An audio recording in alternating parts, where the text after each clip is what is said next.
Nobody.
Hello, Hi, Joyce. how are you?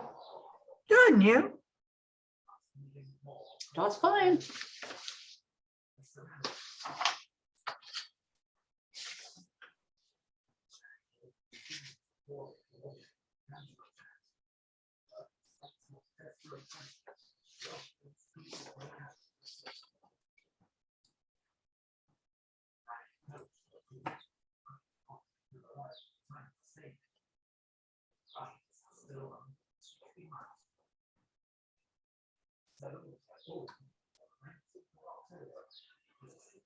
I kind of like the 6:30.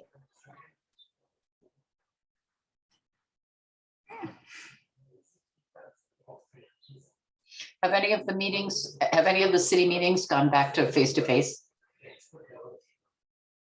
Instead of Zoom? Zoning board is face-to-face, Zoning? but they're in council chambers, so they're much more separated. Yeah.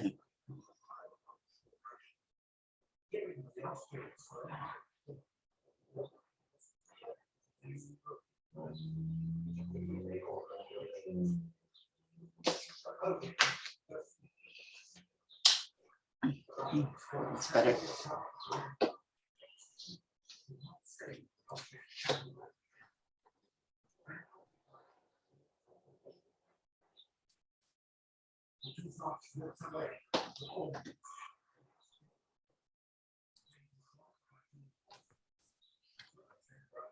Hi, Laura.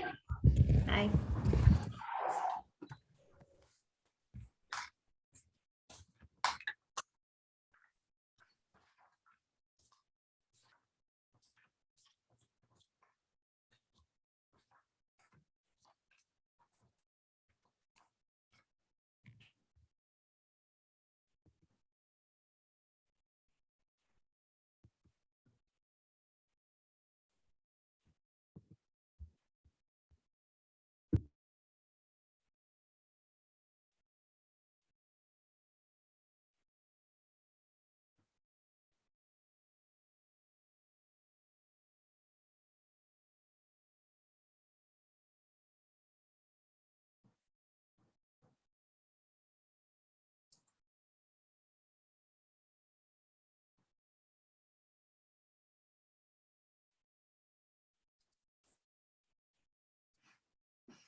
looks like Peggy's in the attendees, but I'm not a co-host, so I can't move her.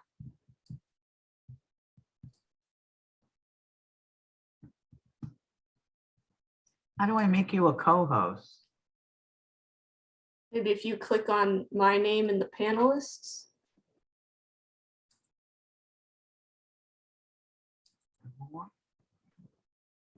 Make co-host, okay.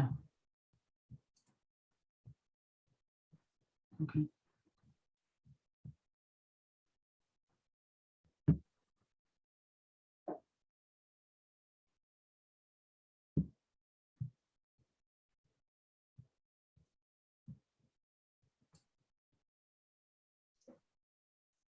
All right, so it looks like everybody's here.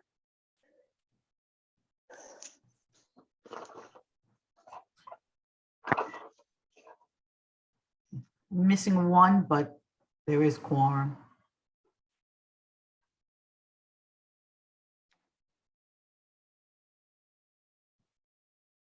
Who are we missing? Ruby's not making it this evening, right? Is Joanne, Right. is Joanne no longer on the Conservation Commission? Correct. So, all right. It being 6:32 on Thursday, June 15th, 2022, I call to order this meeting of the Brockton Conservation Commission. In keeping with an emergency order issued by the governor and extended, this meeting is being held remotely via Zoom. Information on how to participate is included or available by contacting. Oh, it is Wednesday. Thank you, RJ, for that correction. It is, but it is June 15th.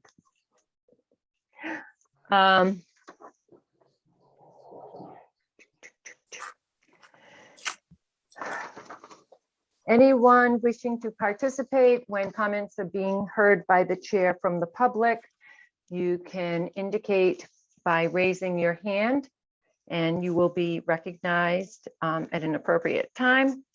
Anyone who's calling in and not participating via their computer can press *9 on their cell phone, and that will indicate a raised hand. Okay, the first item on the agenda is acceptance of the May 18th meeting. Did everyone have a chance to review those? There are no, Oh, there are none, Madam Chair. okay. Thank you.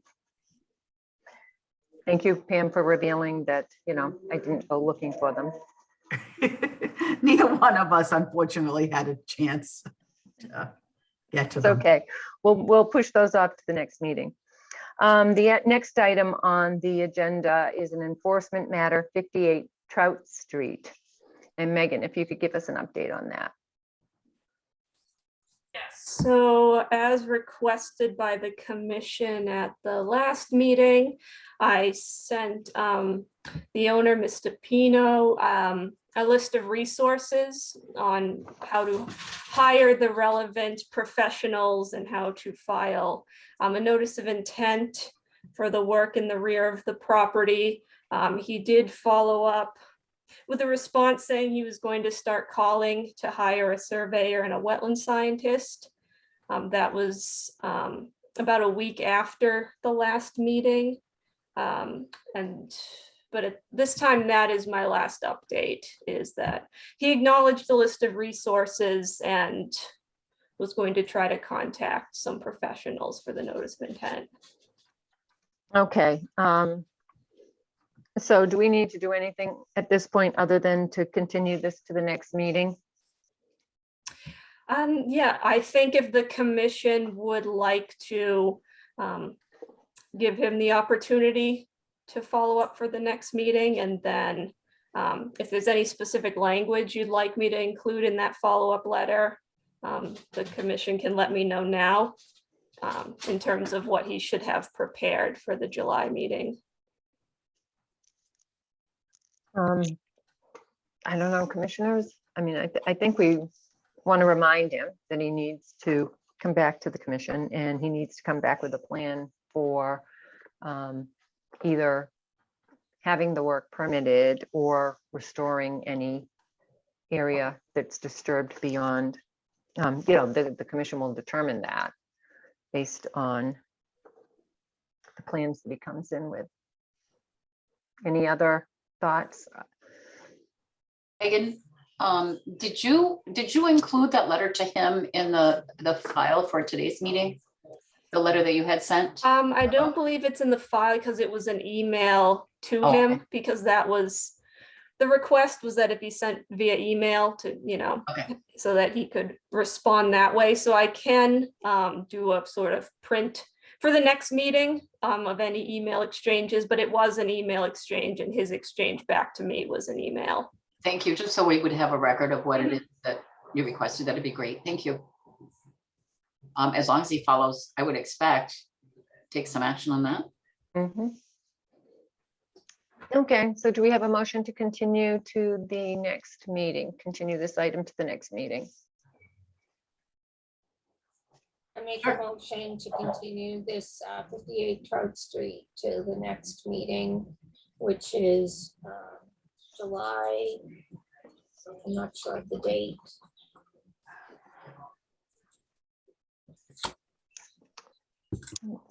It would be the 20th, is that right, Megan? July Yeah. 20th is the The third. third Wednesday of the month, July 20th. Mhm. Do I have a second? For a second, All those in favor, Danielson, aye. Curtis, I. for a sec. Motion passes. The next item on the agenda, 53 Spark Street. Megan, we received a late email from you saying that they requested a continuance. Yes, so I uploaded that written request requesting a continuance to the July meeting to have more time to research the history of the site with council. With their counsel? I'm looking at the language here.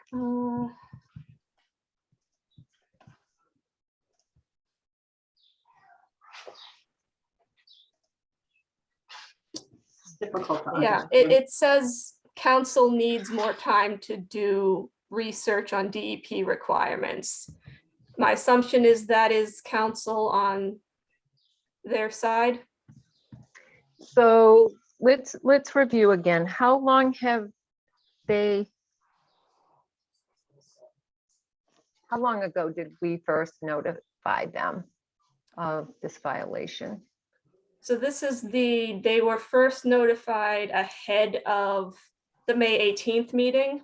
Okay, So this would be, they requested the continuance originally for the May meeting, they requested the continuance to the July 20th meeting. The Uh-huh. commission wanted an update at this meeting, the June meeting. So it seems they're reiterating their continuance request essentially to the July 20th meeting. okay. That seems okay. I mean, I don't think it's going to take that much time to do the research that they're looking for, but I would certainly think that by July 21st, it needs to be done. So I think you might respond back to them that they are fully expected to be at the meeting on the 21st. 20th, yes. Or 20th, I'm sorry. Do I have a agreement? Anyone dissent or have other comments? I have a comment. I don't think after July, we should give them any more continuances because the original vote was on May 18th. So, and then they missed the June 15th meeting. So now we're going to July. So they've had 2 months with which to do this research. So That's my only comment. Okay, motion to continue. Thank you, Peggy. I agree wholeheartedly. Do I have a motion to continue this to the July 20th meeting? I move to continue this to the July 20th meeting. Do we have a second? My second, All in favor, Danielson, aye. Curtis, I. Where's that? Okay, motion passes. The next item on the agenda is 93 Tilton Avenue. And Megan, have we heard anything from them? Sent a written letter and then a follow-up email. I also directed the email to the owner's representative, so their engineer and their wetland scientist. I think it was last Friday, the wetland scientist said that she had not heard any updates, so she was going to follow back with her client. I believe today, Pam tells me the owner called wanting to set up the meeting for the erosion controls, but even in that case, the follow-up letter that we sent, the commission was very specific that you wanted a written response to the first letter. You wanted attendance at this meeting. So I don't see anyone represent, oh, wait, there they are. Okay, so it looks like the owner might be here. Let me see if we can.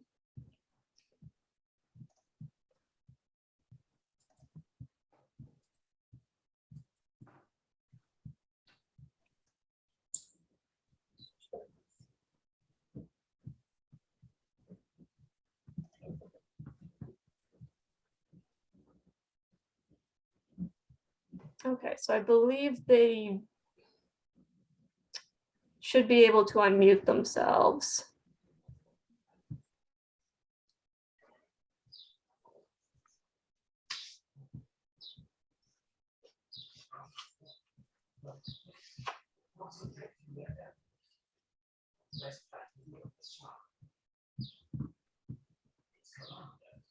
Can you hear me? We can. Oh, good. I'm David. How are you? We're fine. Good, good. I was in the middle of typing to you guys. So we had a, David, Extremely- could you identify who you are for the record? I'm David Slater. I work with Gary Tremblay from Partners Choice. And I'm sorry, and with who? With Partners Choice, he owns the property. Okay, thank you. So we've had a terrible time trying to secure someone to actually do this work. But we now have two companies that are going to work in conjunction with each other. One is JFD Corp. It's going to lay the sock out. And he told me it's either going to be done by the end of this week or the beginning of next. And then the second was Corey Palm from Palm Landscaping. And he's going to be doing the excavation and removal and replanting. And that's going to happen as soon as the sock is done. He'd follow through with working with Jim. And who is Jim again? From JFD Corp. He's the one Okay, that's going to thank be you. putting the sock down. Thank you.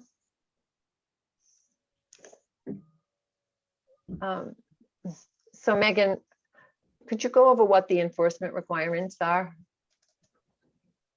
Okay, so specifically, the request in the latest letter was a written follow-up to the prior letter, which is the letter that was sent out ahead of the May 18th. So going back to that one, the issues that were brought up in it was May 11th when the first letter was dated, was pointing out that the knotweed removal and the planting work had not been initiated, that the site work, the installation of the deck had started without the installation of the erosion controls or the pre-construction meeting, because the order of conditions does stipulate that the pre-construction meeting be held before any earth disturbance. So that would include the excavation of the knotweed. And then also I made a note of, it looks like at the time of the May 11th, there was a dumpster and porta potty being stored beyond the approved limit of work, which should be marked by the erosion control barrier. And it looked like either there had been some new dumping or perhaps existing dumping had been moved, because there was a pile of tires sort of near the dumpster area, but not in the dumpster. So it wasn't clear, if that was new material that had been brought into the site or Yeah, material being brought around. someone disposed of tires on our property and now we are getting rid of them. Okay, yeah, so that was the May 11th meeting letter, or the meeting for May 18th. And then the follow-up letter that would have been for this meeting, the request specifically was a response to that May 11th meeting, a timeline for compliance with the order of conditions. So that would include the timeline for installing the installing the sock, scheduling the pre-construction meeting once the sock is in, and then starting the restoration work, which at this point would be both the knotweed removal and the plantings. And then finally attending this meeting. So, David, could you please respond so we have not yet received the timeline. We have not received a letter in response to the May 11th or previous communication. Yeah, I'm not sure why. I know he had gone to Florida for a while and I think maybe things just got lost in the shuffle, but we do have JFD Corp is putting the sock in at the end of the week. But I'm sorry, let's take a step back. Do you have the timeline as just outlined by Megan? For the work Yeah, outlined so- by Megan? Yeah, so JFD Corp is going to be putting the sock in by the end of the week, the beginning of next. And Corey Palm from Palm Landscaping is to follow up after that and start removing the knotweed and then doing the installation. So I would guess. When is the when we talk about a timeline, we actually talk about, what we mean is a written timeline Okay. that details out each of the actions with the dates things are going to happen. Okay. Megan mentioned a pre-construction meeting that was required prior to the removal of the knotweed. So you want to be there, Megan, before we remove it? Yes, yeah. As it states in the order of conditions, prior to any site work, there needs to be a pre-construction meeting. And so generally it's okay if you want to have the silt sock in. I mean, that's usually fine because then I can check the location of the sock as part of the pre-construction, but generally Okay. speaking, there no shovels in the ground until the pre-construction Okay. meeting. So as soon as he So- puts the sock in, we'll be in touch with you. Okay, so I'm gonna back up. What I'd like to have happen, and I don't want to go through it tonight. I would like you to submit a written timeline to Megan. Okay. It will indicate when the siltation controls are going in, and then when the pre-construction meeting is going to be held. And then the next activity, the beginning commencement and any steps associated with that. Okay. Also, has the portable toilet, and I'm sorry, what was the other item? Was it the The dumpster? dumpster. Have those been moved outside of the, or within the limit of work as opposed to outside the limit, or? I believe they are. I don't believe they're outside the limit.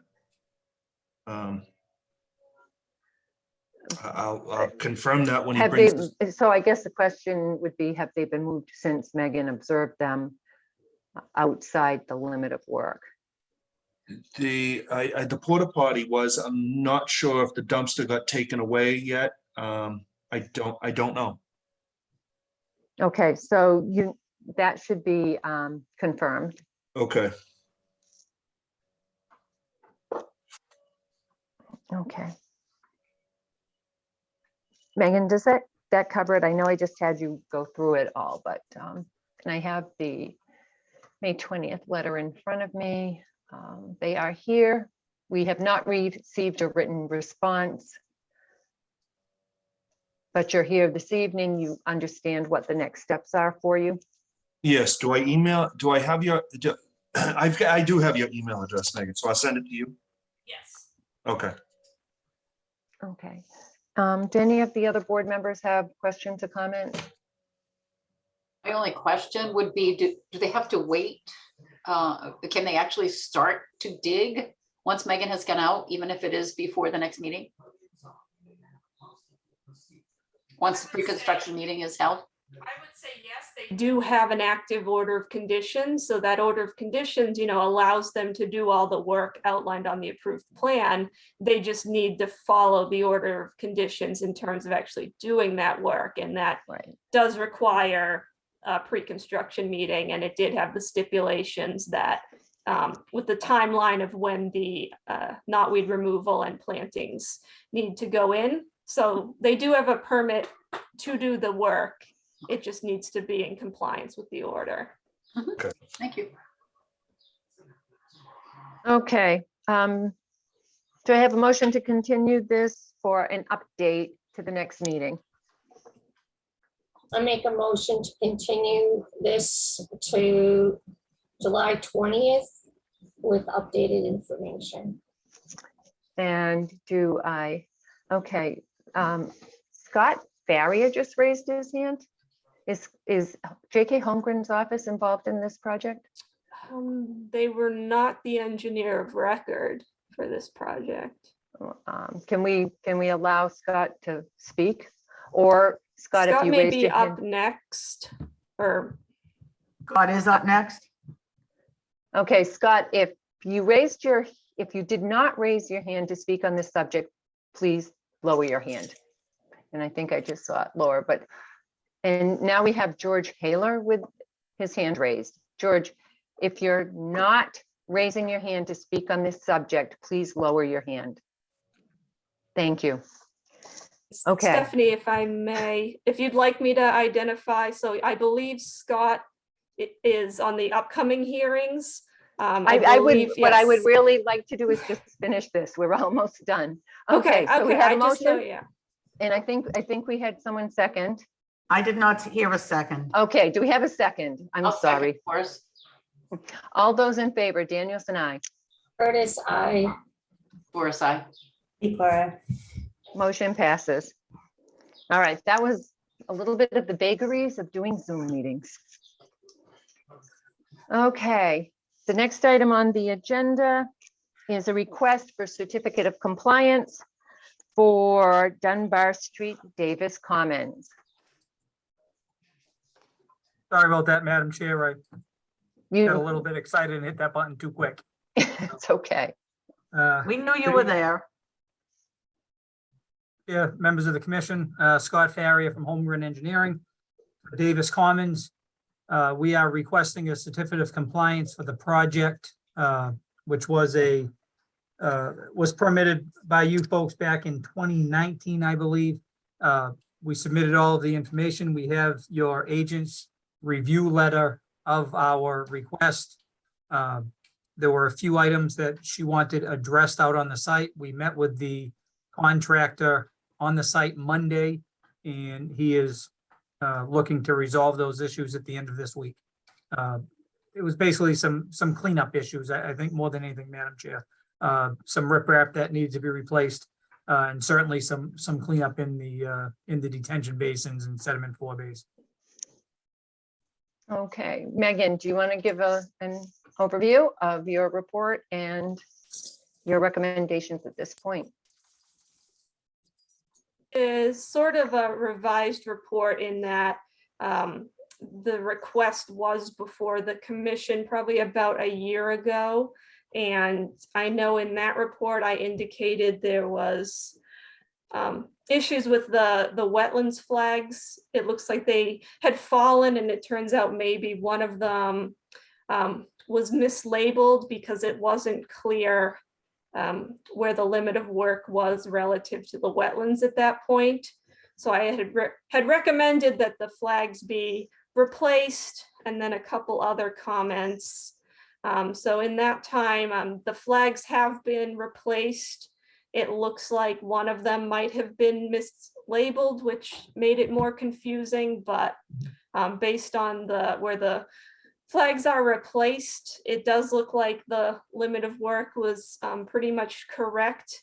I think what is happening out at the site at this point is that because the under drain for the basin discharges into the wetland, it's sort of encouraging more growth of wetland indicator species, which makes the current wetlands line probably is going to end up being closer than it was at the time of the approval, because I think the extra discharge from the under drain is sort of going to expand the wetland at that point, but where the line was does appear consistent from where it was when it was approved. So when I went out, most of my remaining comments are just related to the installation and maintenance of the basins and the associated grading. Most of the installation is in relatively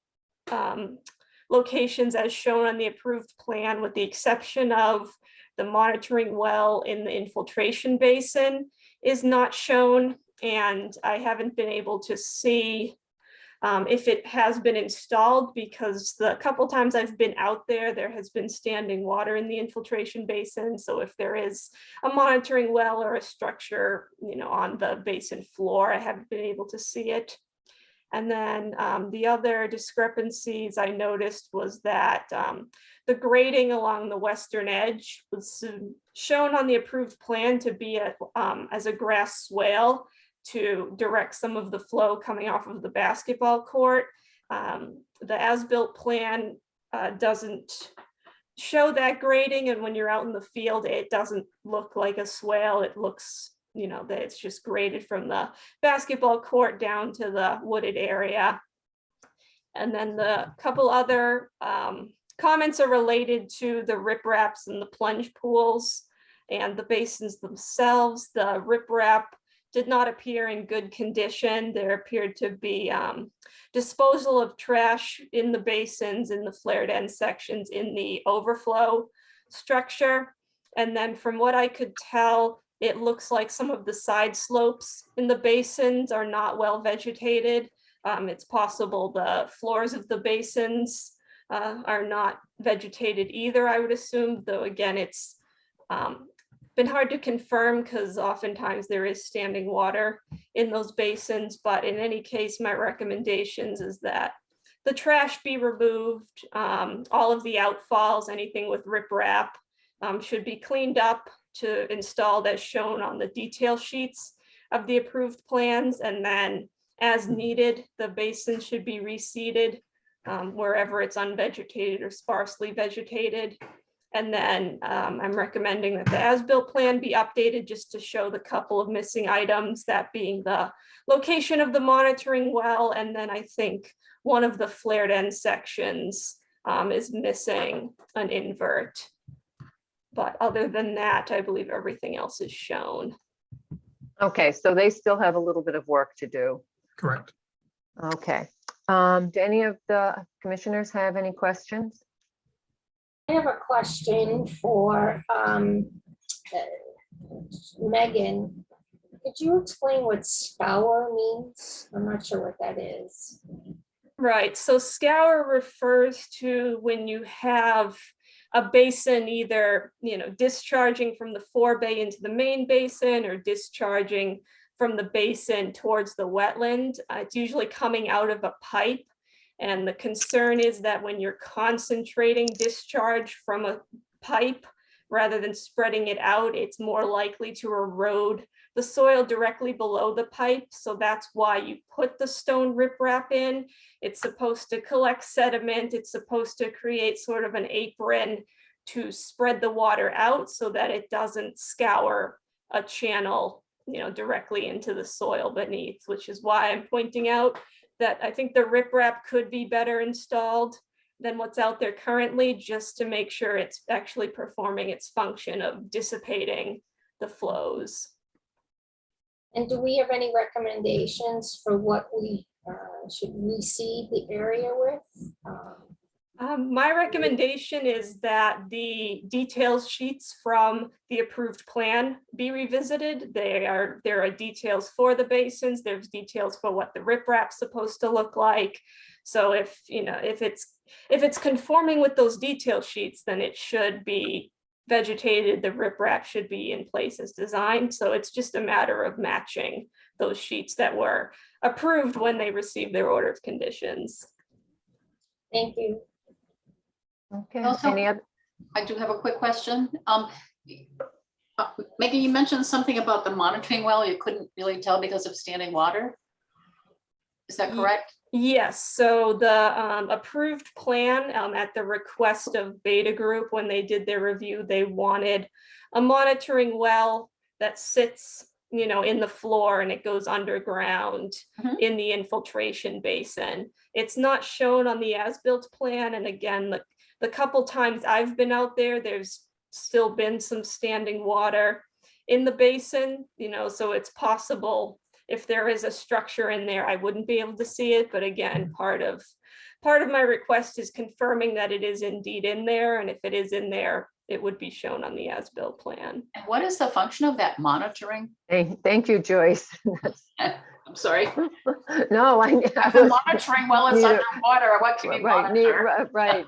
I needed a reminder too. Yeah, and I believe Beta Group could speak to it better than I can, but my understanding it's monitoring and that's its function. It's, I think, measuring both is the infiltration and also to ensure that it is draining, I think it's the 72 hours.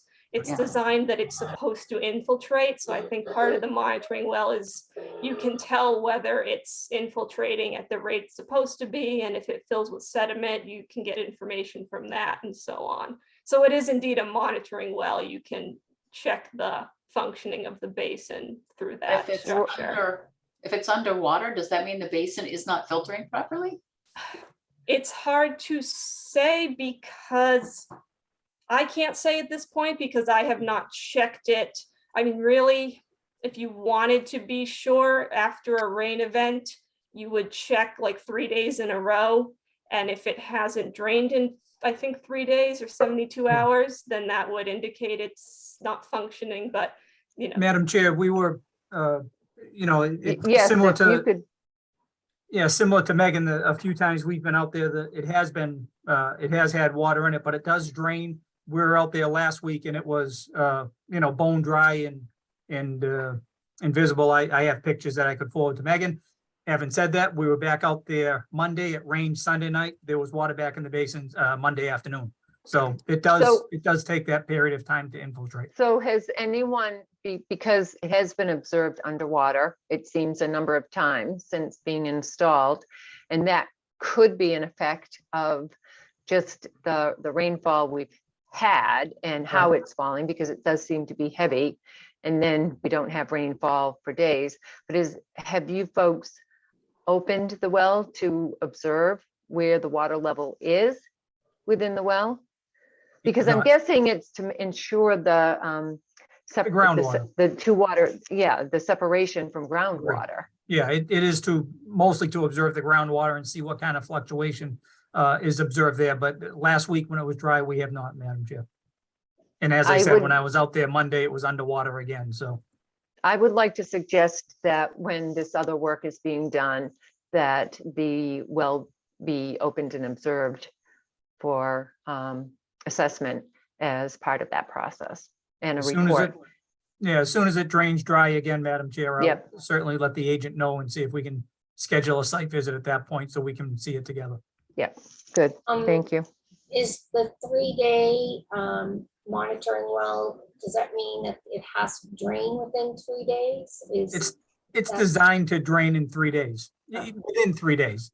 You know, hopefully it drains in 12 hours, but under heavy rainfall events, it's 3 days. Some, you know, a wet summer like we had last year, I mean, it would drain and we'd get another crazy storm and it would fill back up again. So it's really dependent on the weather, but it is designed under stormwater management to drain within 72 hours. And it should be, so Peggy, for edification as well, it should be designed so that there's, under normal conditions, 2 feet of separation from the bottom of the infiltration basin to storm water. 2 So feet. again, you might get some fluctuation in heavy periods of rain, During the wet but season. in for sure. generally normal times, there, you should be seeing that 2 feet. And I'm guessing that there might have been some question in Beta's mind about that, and that's why they wanted to see the monitoring well installed. Thank you. Any other questions? Scott, when would you like to continue this to? Folks don't mind, I would like to do it for the July meeting and hope that we're all set, Madam Chair. And if by chance we're not, I'll certainly ask for a continuance, but I'd like to keep it moving and put it on for July if we could. How realistic is it that, They're supposed to be out there doing the work this week into next week, Madam Chair. So okay, I think it's realistic to get it done. all right. Do I have a motion to continue to the July 20th meeting?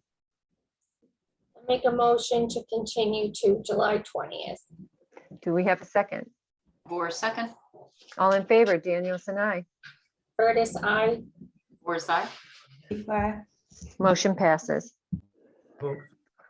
The next item on the agenda is 940 Belmont Street, Spadea Pond.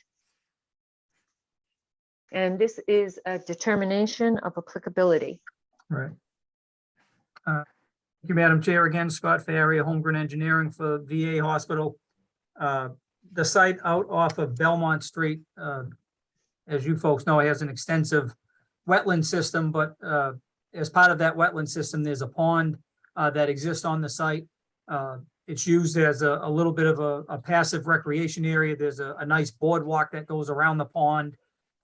There's posts with taut wire around the pond, so the clients at the VA hospital can walk around there. In fact, a lot of them fish there at lunchtime. You'll see gentlemen there fishing. Over the winter with the heavy storms that we had, there were 5 limbs that fell. I believe 4 of them fell over the boardwalk, and 1 of them is within the pond and it's leaning up against the boardwalk. So the VA would like to remove those limbs and trees that have fallen as a result of those storms. It's all handwork. There'll be no heavy equipment. The tree that is actually fallen over is within the pond. All they're looking to do is cut that off and leave the stump in place. They're not going to remove the stump at all. Just cut that tree off, pick it up and drag it to their compost pile. So that's what we're looking for, Madam Chair and Commission members. Okay, thank you. Megan? So just to confirm, it does look like, again, the work that's being proposed are branches and 2 fallen branches, 2 uprooted trees that are technically either at the bank or at the BVW, but are leaning on the boardwalk itself from having fallen.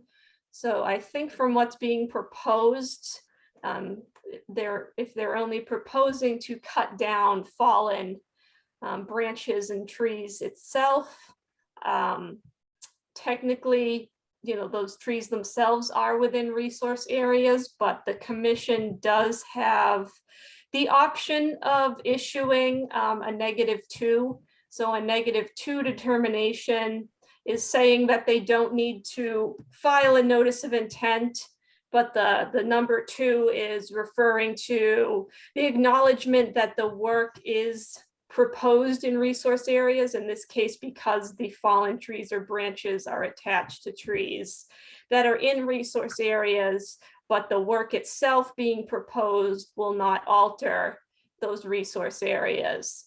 So I think in this case, given the limited removals that are being proposed, I think the commission can consider granting that -2.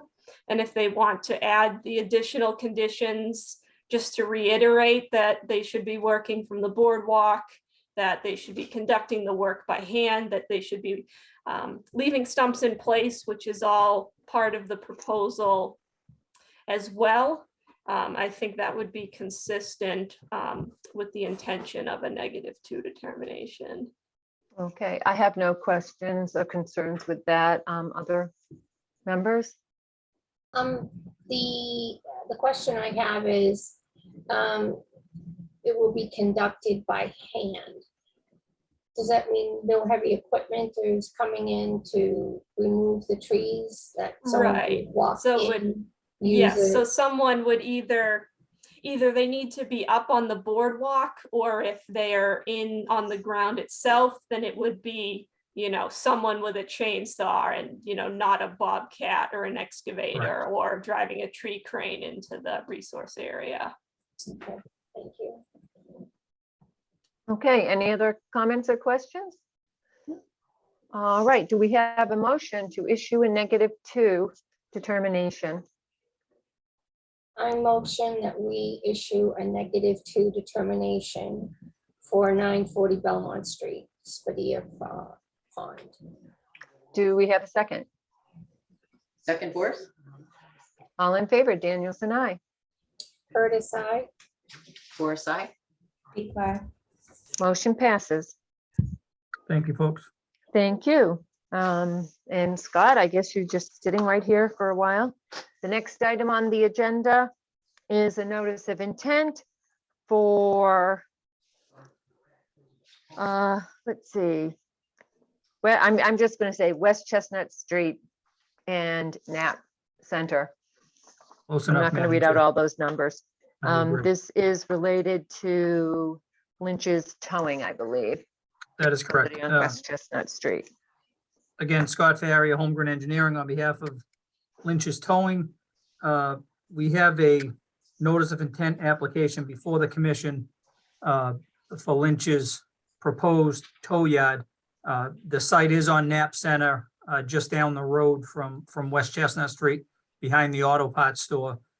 It's an 8-acre site, and it's a little bit of an interesting site. If you drive by the site, you can't help but notice that it's 10 or 12 feet higher than everything else around it. Pretty much that entire 8-acre site is raised. And the site was historically a solid waste dump for the city of Brockton. It was used between 1920 and 1970 for solid waste. We've been told for basically anything that couldn't go to the city piggery was brought to this site. And primarily, most of the waste came from a hurricane in 1938. And any debris destruction that was caused by that hurricane was picked up by the city and dumped on this site. It was capped in around 1968 to 1970. It was capped in accordance with the DEP regulations at that time. Since then, it's just sat there. About 3 years ago or so, the city of Brockton sold the land to my client, David Lynch, to move his towing operation to this site from his current site on Montello Street. In going through the design part of the process, we were made aware of its status as a solid waste site. Since then, we've been working with DEP as to exactly what we can do on the site and how we can do it. So we're pretty far along with that process with DEP. I'd say we're probably at 75 to 80% completion with DEP, to the point where we were confident and DEP was confident with us proceeding with our design in our filings with the city boards for approval. There's certainly a long way to go in the design process. We submitted everything. It has gone to Beta for a review. We just sent them their their requested fee last week, so I'm sure it's going to be a few weeks anyways before we get that review from Beta, and then we'll obviously address all of those issues along with your agent's comments from her initial review. But just to answer the question that I'm sure is going to come up, exactly what we plan on doing with that 10 to 12 foot hump. The plan with DEP's approval is to excavate all of the solid waste, basically sift it out. We'll end up with a pile of waste, a pile of material. That material will be tested, and if it meets the criteria as being essentially clean soil, it'll be used on the site as fill for the construction of the property. All of the waste that is sifted out will be removed in accordance with DEP regulations. So that's a best case scenario. Worst case scenario, they go through and do the sifting and the material is still over whatever thresholds DEP has, and then we'll have to truck all of the material off site and bring in all of the fill that we need to construct the site. So that's a quick history of it. What we're looking to do, folks, is a 25,000 square foot building that'll house his repair business. That goes along with the tow yard. In addition to that 25,000 square foot building, we have 500 parking spaces proposed that Lynch needs, both for his private towing and also for his contracts with the city, the state, and the DA's office. He really needs to have that many spaces on his property. So we have this considerable amount of work proposed. There is a wetland on the kind of on the southern end of the property. Heading down Knapp Center, there's a kind of a skinny wetland that goes from Knapp Center and heads in a westerly direction over towards the other industrial properties. And we've had that area, that resource area flagged, and we're maintaining the 25-foot buffer zone. We do have some drainage facilities and grading within the 25 to 50-foot buffer zone. But the vast majority of the site obviously is outside of the 100-foot buffer zone entirely. So that's a whole lot of information in a hurry, Madam Chair and Commission members. I'm sure there's a lot more questions, and I'm sure there's going to be a couple of more hearings after this. So I'd be happy to answer as best I could any questions that you have. Megan, do you want to summarize your report for us? The wetland, it is a sort of a band of BVW. I believe it's associated with existing drainage patterns on the site, and it connects to a series of wetlands and an intermittent stream across the road from this site. That was flagged in 2019 and checked as part of a previous notice of intent that was filed for the initial site clearing and soil sampling. The applicant then decided that they could do the work outside of commission jurisdiction, so they withdrew that notice of intent and cleared the site and began the soil sampling. When I went out there while they were doing that work, it did look like they had cleared into the 100-foot buffer zone as part of that sampling. So at that time, I had recommended that they install the erosion control barrier and reminded them that they would need a notice of intent for any ongoing work. So moving up now, the site has, you can see it's revegetated with, ground cover, low shrubs. In the past 2 years, the erosion control barrier is still out there, but I noted during my last visit that part of it had been removed and there was some newer ground disturbance down gradient of the existing erosion control barrier. So I'm not sure the purpose for what that disturbance was, because it doesn't correspond to any of the old test pits or any other test pits shown on the plan, but it does look like either, ground was dug up and pushed around, or fill was pushed into the area, but it does look like it extends into the 25-foot buffer zone at approximately up to wetland flag 7 in the BVW. So some of my comments were that the erosion control barrier will need to be reestablished around that disturbance because it was bare soil when I saw it as of about a week and a half ago. And there will need to be a stabilization and restoration plan because it is, again, in the 25-foot buffer zone, up pretty much up to the wetland. It's not a large area, but it is pretty much up to wetland flag 7. And then just a comment that's going to tie in to Beta's review. We got a bit of an overview of the review going on with Mass DEP, but I think the concern going forward and what Beta's concern is that at this time, the commission doesn't have any information on the soil conditions at the site, which is particularly tricky for this site because subsurface infiltration is proposed. And so that soil conditions do complicate the question of meeting the DEP standards in terms of stormwater. So I know as part of their first round stormwater review, Beta has been trying to find documentation, and I was looking as well, but it doesn't look like anything has reached the point that it's on Mass DEP's databases.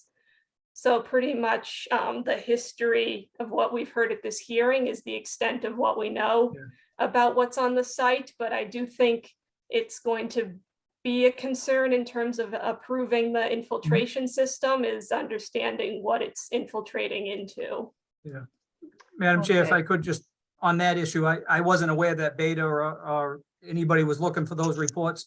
We have volumes and volumes of reports from the environmental consultant that I can send over to Megan tomorrow, and either I can forward or she can forward to Beta, but we have all kinds of reports that have gone back and forth to DEP that would clarify that. And I didn't realize anybody was looking for that info. And Megan, is this listed on the DEP waste site database? It is not, at least I was not able to find it, and Beta Group was not able to find it. So which is why we were requesting that anything the applicant could provide at this time that would assist with reviewing the notice of intent would be needed, because it doesn't look like anything's published for this site. Okay. And Scott, you didn't share your screen, so you could kind of go through what's being proposed here. I for one, think this would probably be worth a site visit from the commission. I don't know if the other commissioners agree. Is this located behind their current kind of headquarters on West Chestnut Yeah, it's Street? down the road and not connected, Madam Chair. If you're on West Chestnut Street, it's behind the auto parts store and the YMCA facility. And right next to the street, it's Burke Drive is the other industrial road that goes there. So Hawkins this- has their building right at the corner. So we're The behind area those that- facilities. And I think, Megan, you were saying, I mean, this area has revegetated. Is that correct? It's now, Yes, if I'm so- looking on Google Maps, it shows woody leafy vegetation. Right, so it was, prior to whenever the city stopped using it, it had reforested, probably over several decades. Yeah, It was mostly cleared in 2020. It has revegetated, but of course, in 2 years, you're looking at ground cover and low shrub vegetation. It's not a bad walk, Madam Chair, if we wanted to do a site visit. It's a little bit uphill and a little bit uneven terrain wise, but it's so if you could share your screen so we can see, Sure. I mean, what the project is, because it is quite a bit of land disturbance. How large is the site? it is 8 acres. Yeah, and 8 acres. Does that trigger any kind of MEPA review? Will. Those are related to I believe, resource area disturbances. And there's no federal funding or state permitting that's required for this project? I can double check, but I believe because it's buffer zone, I don't think it triggers, I'm trying to think. I can double check, but it would have to, anything it would trigger would be based on just square footage of disturbance alone. I don't believe it triggers like clean water or anything that usually requires vicinity to a waterway, which isn't the case here. There's no riverfront. Mm-hmm. Are you seeing my plans now, Madam Chair? No, Of course not.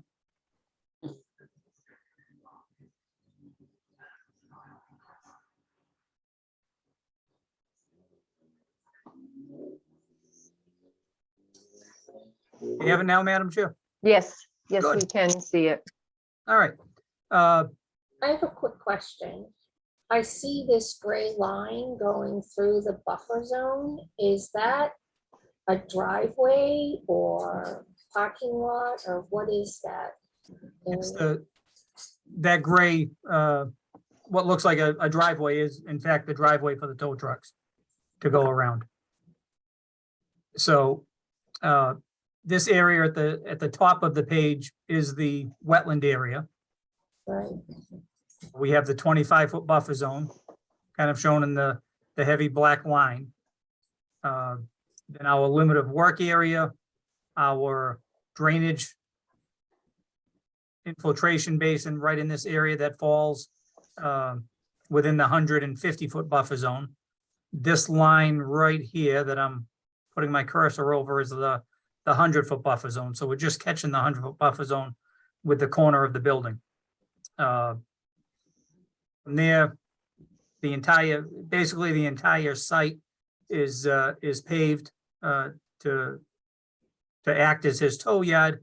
A system of catch basins shown in these locations here go into a storm scepter, into a subsurface infiltration system to handle the drainage, and then also an overflow, and a portion of the site goes into that infiltration basin over closer to the 50-foot buffer zone. I work for a driveway company, and I know that driveways leach oil for at least a year after they've been placed. What kind of protections for the wetlands would you have after you install that driveway? The entire system meets stormwater management. The catch basins are deep sump catch basins. We have storm scepters proposed, sediment forebays, filtration systems, bioretention areas. We've pretty much checked off all of the boxes that stormwater management asks us to provide on a site to handle those issues. I have a question for Megan. Is this use a LUPL? Because it would seem with vehicles that are being towed that have been damaged in crashes or are being removed because they're not functioning properly, and I would defer to Beta's report when that comes out. I'm sure they can make a more definitive determination, but by my understanding, there are classifications that, this might count as, depending on what they're storing, as fleet storage, or it could be considered a again, higher it would- pollution load, but yeah. I would trust the engineers to have a better sense of which one it might be. Would you make sure of making a point of asking them? And again, I would guess that they would comment on that. And for any commissioners that don't understand a LUPL, and I'm not going to get it exactly right, it's the land use, a potential of higher potential pollutant load. So again, if you have vehicles that are in a crash and the the oil filter gets affected or the gas tank and it's leaking something, it would be leaking onto the site, generating more of that petroleum that would then be washed into the stormwater system with a storm event.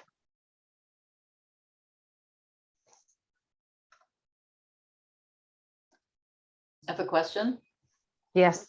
So is the elevation of most of that site, as Scott had said before, there were it was 12 feet of waste that had been deposited, solid waste that had deposited. So is the elevation of most of that site much higher than those bordering wetlands? Yeah, the site rises up from Knapp Center, from our abutting properties on all four sides. It rises up. It's basically flat from Knapp Center all the way over to Burke Drive, except for our 14-foot mound in the middle of it. And so that mound will be reduced once you figure out what's in it, right? Right, exactly. Yes. Okay. There's always fluids and things from cars, especially when you're repairing them. What's the system in place for disposal of those fluids, transmission, hydraulic fluid, things like that? Yep, there's a, let me blow it up a little bit. There is And a, I'm sorry, as you're doing that, did I miss something? Are they going to be doing repairs on site? yes, Okay. so there is an oil water separator, which we basically have to put in any kind of a commercial building that has overhead doors. You're required to have an oil water separator that does just that, separates the oil and the water, and then connects to the municipal water system. In addition to that, Lynch has contracts with environmental companies that come and pump those out and takes away the waste oil and anything of that nature for their current business, and they would carry that over in this new facility. I don't think we're done yet with commissioner comments and questions. I just want to remind the public that if you wish to be heard, when I ask if there are any questions or comments from the public, please raise your hand, and your comments and concerns need, I said, when I ask for comments, please raise your hands. And you must keep your comments related to wetlands issues. Thank you.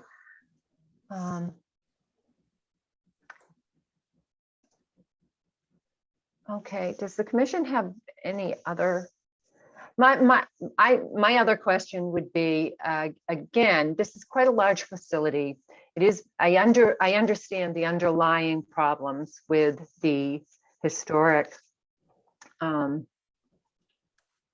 historical waste site, and that cleaning that up would seem to be a good thing. I heard you say they need this number of spaces, but it would really be nice to, in cleaning up the site, restore some of that buffer to the wetland rather than disturb all of it, and maybe improve. I don't know what the quality of the wetland is. Megan, can you talk to that a little bit? The condition of the wetland itself. Yes. So Is it a healthy wetland? Is it degraded? Is it, what does it So- contribute to? So from my understanding, it's connected to a larger wetland system, including the stream that runs on the other side of Knapp Center. In terms of this band itself, again, it's basically a narrow strip of forested swamp. It is, I would say, somewhat already degraded in that it has some invasive species encroachment. There's knotweed in there. There's there's Japanese knotweed. There's glossy buckthorn. So it is, again, either the remnants of the existing wetland that was there before development. It's also possible it has formed as a result of the surrounding development. So as there's a building behind it, there's Concord Foods across Knapp Way. It is possible that when the drainage systems for these others were put in, that it created a natural drainage flow. It is a low point that, that's what might have created this band. And so it's connected to the larger wetland system and waterway system, but it is, it looks like a narrow sort of drainage related that has been influenced by the surrounding human impacts that have, pre-exist what's being proposed here. Is the stream that it eventually connects to, or the other wetland system connects to, a named stream? I don't believe the stream on the other side of Knapp Center. I believe it goes eventually into either Dorchester Brook or one of those. I'd have to double check what it connects to, but I don't believe the channel on the other side of Knapp Center is one of the named streams. Okay. So do the other commissioners feel a site walk would be helpful? I do. I do. Okay, what are the best times for you folks? Are we thinking, early evening, early morning, Saturdays? I work 9 to 5 in Whitman, so I'm pretty close. So anytime before 9 o'clock, say an 8 o'clock time. Or That would work. How does that work for Joyce and Laura? 8 is fine. It just would depend which day, but most days are okay. Laura, does that work for you? Yeah, as long as there's, I don't know how quickly we're doing this, so you throw out some dates, I can try to see. All right, why don't we have Megan coordinate that via email? Could you do that tomorrow, Megan? I'm actually off for the rest of the week. I could do it on Tuesday, if that Or would could work. Pam, I think Pam's not here either tomorrow. No, we are out until Tuesday. Okay. Wednesday. Just because, yeah, if we could pick a date now, that's always better for my schedule to get something booked than to try to figure something out. So yours, let me see, the 22nd in the morning, 8 a.m. that works for me. The only thing, I cannot do Tuesday mornings. The Most days are okay. 22nd is a Wednesday. That would be fine. Okay. What is the exact address? Yes, thank you. That's a good question. Just if you put in Knapp Center, it's just turn off of Knapp Center, off of West Chestnut Street onto Knapp Center, and it's the big mountain on the left-hand side. There is no That street obvious. address. And we'll meet you over there, right? Yes, ma'am. Do you provide coffee? Certainly Oh, will. that's kind of a rule of thumb. At least in Easton, the planning board chair requires that. Okay, any other questions from the commission at this point? I mean, we're clearly going to continue the hearing. Before I ask for comments from the public. Okay, seeing none.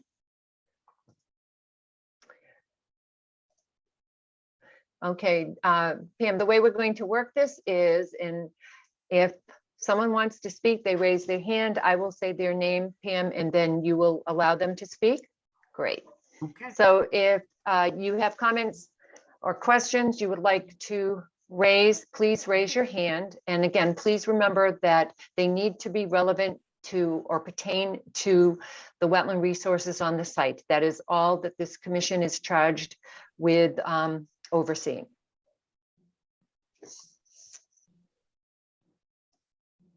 Okay, I see no hands raised. I will give it one more second. Okay, seeing no hands raised, do I have a motion to continue the hearing to July 20th? Make a motion to continue till July 20th. A second? Second for us. All in favor? And Scott, if you could stop sharing your screen. Thank you. Curtis, I. Danielson, I. Boris, I. Secora. Motion passes. Thank you, See you next week, everyone. folks. Thanks for your time. Thank you. You're We'll see you welcome. Wednesday. Okay, so that was voted. Okay. The next item on the agenda is Massasoit Boulevard, 290 Thatcher Street.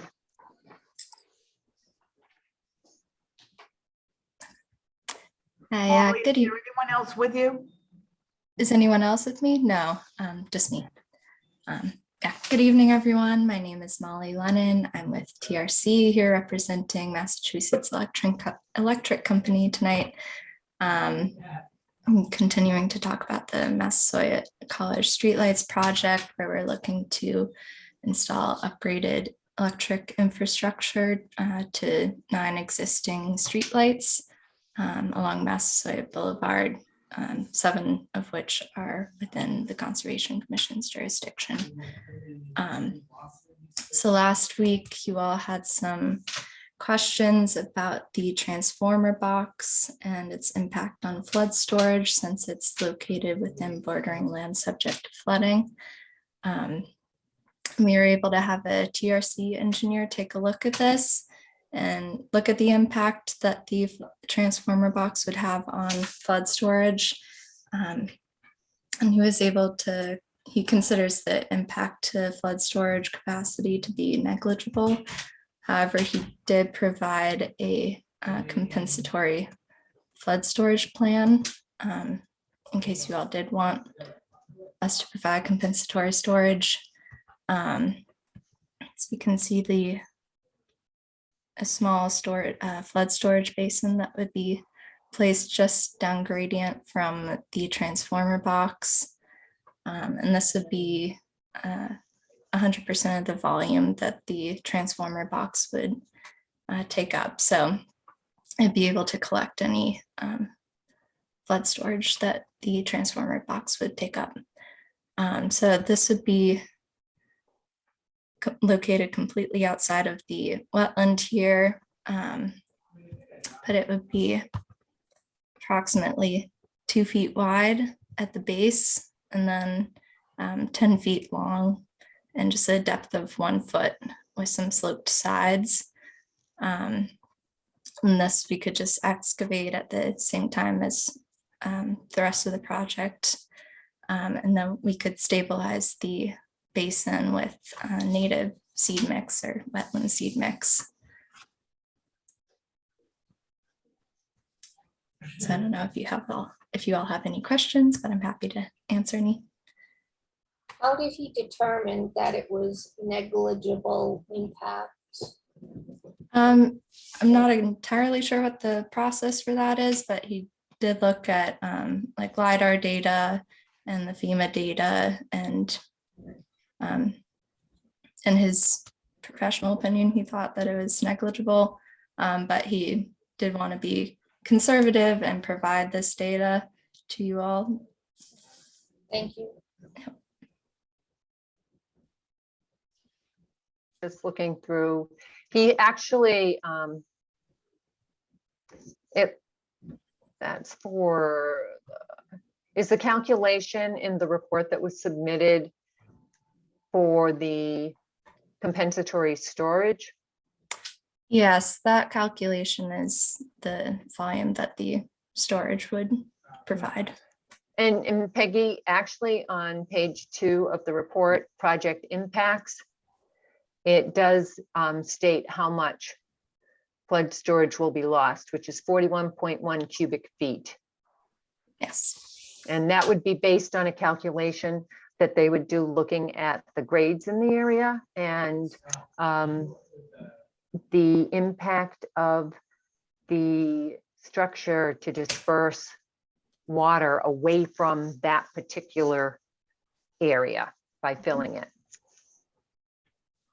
And that's not a technical engineering description, but roughly what's going on there. I think, Megan, that was the only outstanding item, I believe, for this project. Is that correct?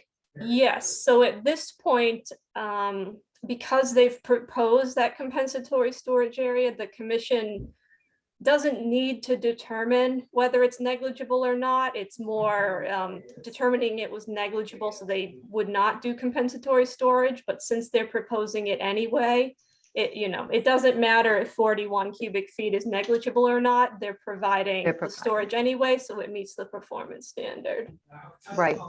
So Okay. yes, that was the only remaining comment from my last report. So that would have been back the April 20th report. So that was my only comment, was determining how to handle the floodplain work. And then at that point, my only other comments were the recommended special conditions if the commission is comfortable issuing an order. Okay. Thank you for sharing your screen. And if you could stop sharing, that would be great. Okay. Any other comments or questions from the commissioners? I'm sorry. I was actually happy to see the construction of 2 bollards too by the transformer. Seems like that would be a really good thing to have in a area that might potentially be flooded and iced. Mhm. Yeah. Thank you. It Any was- comments from the public? Seeing none, do I have a motion to close the hearing? I make a motion to close the hearing. Do I have a second? Second, Boris. All in favor? Danielson, aye. Curtis, I. Boris, aye. Do I have a motion to issue an order of conditions with the conditions outlined in Megan's report? I make a motion to Do we- issue the notice of intent with the conditions that Megan has listed. Do I have a second? Is second, Boris? Laura's real quiet on the motions tonight. All in favor, Danielson, aye. Curtis, I. Boris, aye. Motion passes. Thank you very much. Thank you for your time. Okay, the next item on the agenda is a notice of intent for 195 Liberty Street.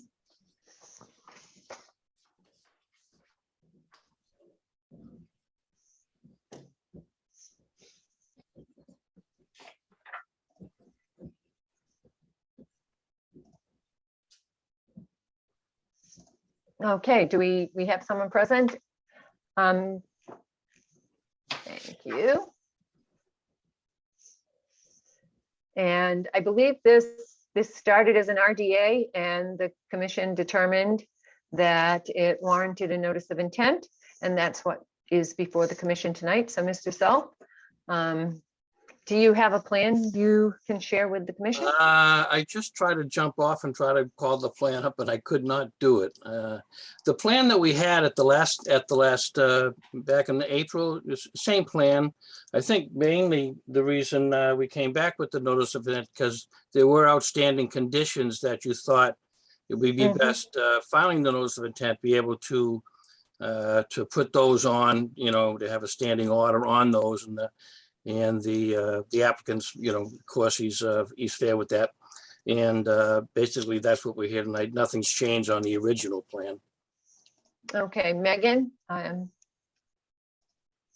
Yes, so I can confirm that this was before us. I think it would have been the May 5th meeting as an RDA. The commission determined that the conditions needed would be better suited under an order of conditions than a -3. So it has been refiled. I took a look and confirmed it is the same the same proposal that was discussed in its RDA form.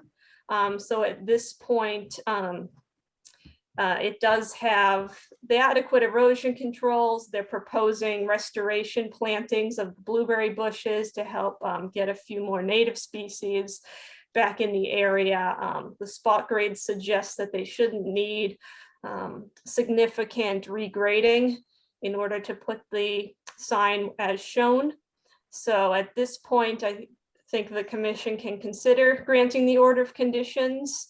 I would recommend the additional special conditions from before, one that the trash and man-made debris should be removed from the work area and the slope prior to the pre-construction meeting, that the heavy equipment shall be parked and operated from the pavement, and that the restoration, planting, and seeding shall be complete by November 15th, 2022. And that date was recommended based on the woody plantings, given that it's getting into the summer. If a fall planting is preferred, then that should work with a deadline of November. Okay, any comments or questions from any commission members? Okay, I have no questions or comments. Do I have a motion to close the hearing? Oh, and Megan, we have a DEP number, right? I keep forgetting to ask that. And a butter confirmation. Yes, and I believe the abutter notifications were dropped off in person this afternoon. Okay, so motion to close the hearing? Make a motion to close the hearing. Do I have a second? Second, Forrest. All in favor, Danielson, aye. Curtis, I. Forrest, aye. Clara. Motion passes. Thank you. Thank you very much. Thank you very much. Okay, did we do we did a motion to close. Did we do a motion to issue an order of conditions?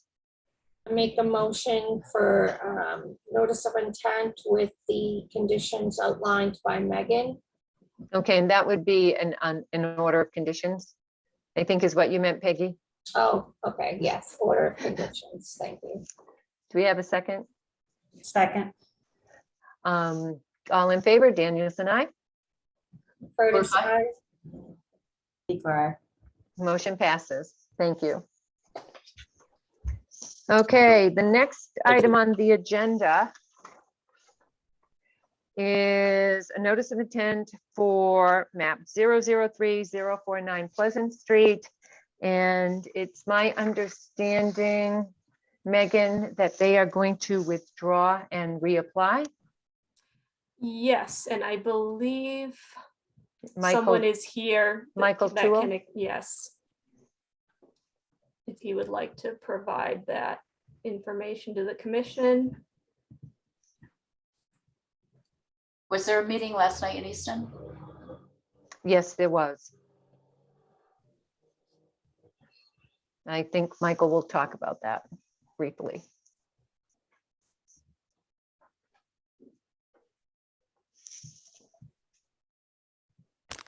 Good evening, Mike Toohill from Conoco Engineers and Scientists. And I heard the question as I was logging in. Yes, there was a meeting of the Easton ZBA last night. They voted 5-0 to approve the waiver from the bylaw. So that's in place. However, consultation with my client and client's attorney, because of the letter from Hill Law Firm, they feel it's better for them, honestly, to just ask, withdraw this notice of intent and ask to withdraw with no prejudice on part of the commission. And what we want to do is refile a new notice of intent. We realize that requires a butter notification. Again, it requires a legal ad. We're going to talk to the DEP about filing fees.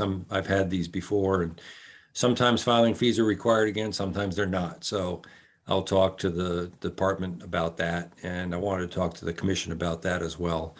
It's not obviously a make or break deal, but we're basically going to be refiling the same information that we came to after several meetings with you and with the Easton Conservation Commission. The project is pretty well set, but with, due caution to the potential litigation from a neighbor in Easton who's opposed to having a 40B, we decided to go ahead and withdraw the notice of intent.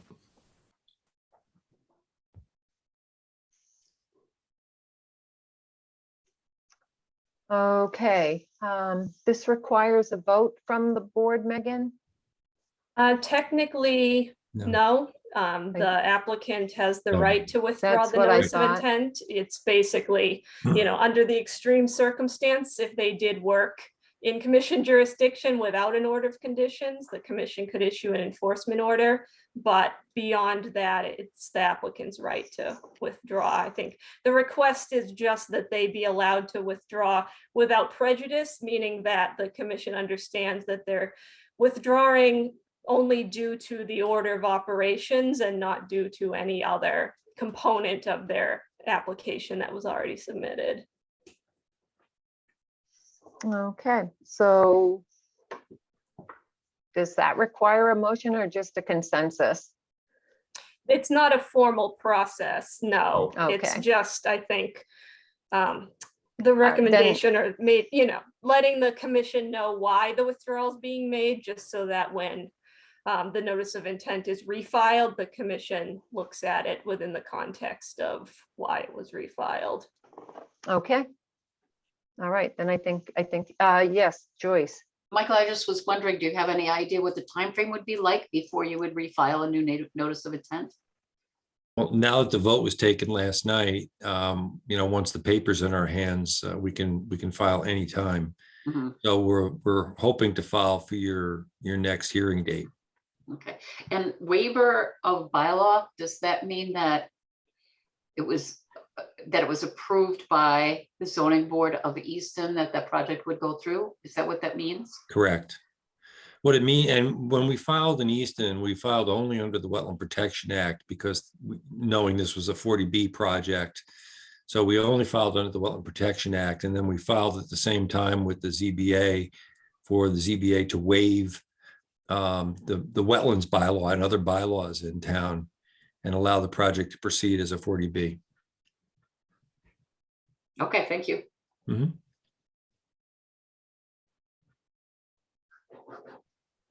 Okay. Thank you.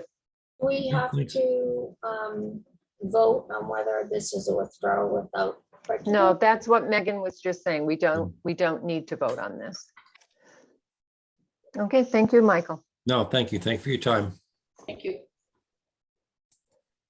Okay, Megan, I see your chat about George Haler. That wasn't on the agenda. I'm Right, I really just wanted disappointed to, that he didn't hang around. But if you could Yeah. explain to the board, so this is a topic that was not foreseen by the chair in time to be included on the agenda, but it seems to be important enough to discuss. So Megan, if you could.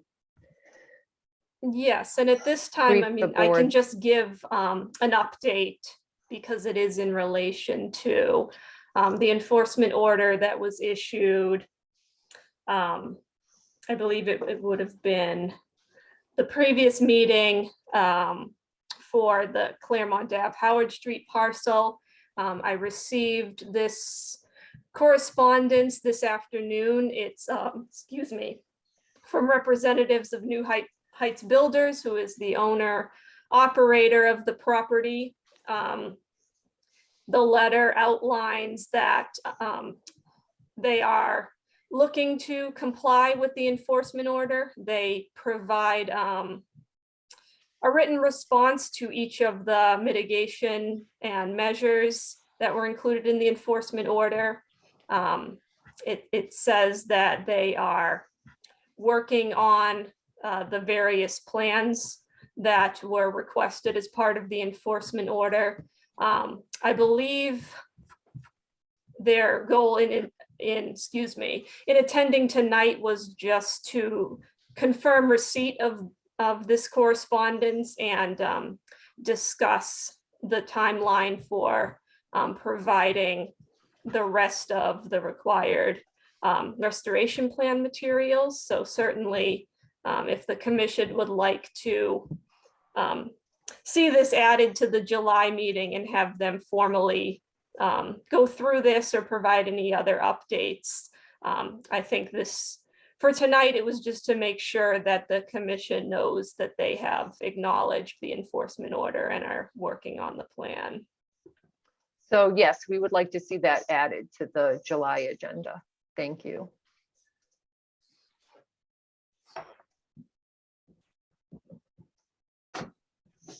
All right.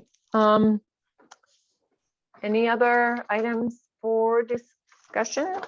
No, that's We it, have right? to, bring anything with us on the 22nd, next Wednesday, when we go to the site for the site visit? Well, the applicant's representative would be expected to have the site plan with him. I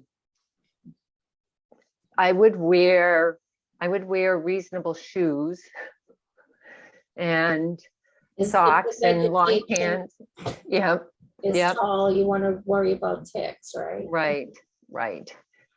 Yes, so, and I think that's about it. I mean,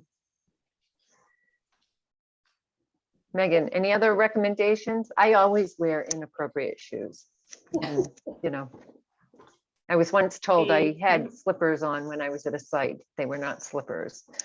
But Yeah. I also went barefoot until I was, had to go to school, and then every summer was barefoot from May until the first day of school. Yeah, I would dress as if you're going on a hike. It's not, it's not that rugged of a site, but yes, I would recommend sturdy footwear, long pants, socks. Be concerned that, there is knee-high vegetation. There is a bit of an incline to get up on the slope. Say the slopes too also. Yep. Okay. Yep. Alrighty. All right, Motion to adjourn. motion, second. I second that. All in favor, Daniels and I. Curtis, aye. Forsyth. All right. Good night, everyone. Ladies, that was an hour and a half. Great job. Awesome. Good Good night. night. Bye. Night.